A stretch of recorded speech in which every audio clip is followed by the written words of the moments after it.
2017 সালে শুরু হওয়া একটি অনুপ্রেরণামূলক যাত্রার কথা আজ আমি বলতে চাই। একটি যাত্রা যা বাংলাদেশের উদ্ভাবন ও উদ্যোক্তার চেতনার প্রতীক। আমি প্রথমা বাংলাদেশের কথা বলছি। আজ আমি প্রথমা বাংলাদেশ সম্পর্কে কিছু বলবো।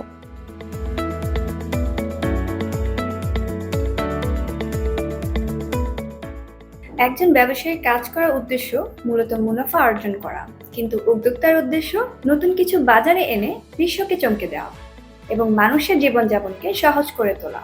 এক্ষেত্রে তারা মুনাফা বা আর্থিক লাভের কথা তেমন চিন্তা করে না। এমন চিন্তা থেকে 2017 সালে আমাদের এই প্রথমা বাংলাদেশের যাত্রা শুরু হয়েছে।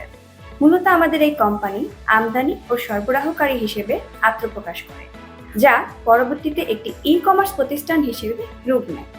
এমন একটি বিশ্বে যা ক্রমশ ডিজিটাল হয়ে উঠেছে। ই-কমার্স প্ল্যাটফর্মে উত্থান আমাদের কেনাকাটা, সংযোগ এবং ব্যবসা করার পদ্ধতিকে বদলে দিয়েছে এবং প্রথমা বাংলাদেশ ই-কমার্সের এই রূপান্তর একটি উজ্জ্বল উদাহরণ হিসেবে দাঁড়িয়ে আছে।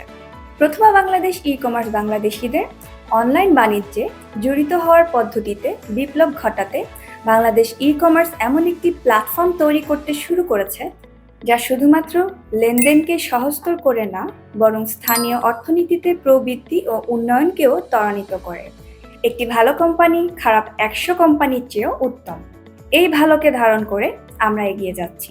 অতীতকে বাদ দিয়ে সামনে এগিয়ে যেতে নতুন পরিকল্পনা প্রণয়ন ও সে লক্ষ্যে কাজ করতে কর্মীদের আহ্বান জানিয়েছেন প্রথমা বাংলাদেশের সিইও আব্দুর রাজ্জাক স্যার। কোম্পানির কর্মকর্তা ও কর্মীদের উদ্দেশ্যে তিনি সবসময় বলেন, পেছনে নয়, সামনে তাকাতে হবে। পেছনে তাকালে কোম্পানি উন্নয়ন বাধাগ্রস্ত হয়। পরিশেষে বলতে চাই, প্রথমা বাংলাদেশ ই-কমার্স শুধু একটি প্ল্যাটফর্ম নয়, এটি বাংলাদেশি জনগণের বুদ্ধিমত্তা ও স্থিতিস্থাপকতার প্রমাণ। এটি অগ্রগতি, ক্ষমতায়ন এবং আশার প্রতীক। এবং আমরা যখন এর কৃতিত্বগুলি উদযাপন করি, আসুন আমরা প্রথমা বাংলাদেশ ই-কমার্সের মতো প্রচেষ্টাকে সমর্থন ও লালন করার জন্য আমাদের প্রতিশ্রুতি পুনর্ব্যক্ত করি, যা আমাদের সম্প্রদায় এবং আমাদের বিশ্বে একটি ইতিবাচক পরিবর্তন আনতে চেষ্টা করে। পরিশেষে বলতে চাই, প্রথমা বাংলাদেশ একটি ই-কমার্স প্ল্যাটফর্ম নয়, এটি বাংলাদেশের জনগণের বুদ্ধিমত্তা ও স্থিতিস্থাপকতার প্রমাণ।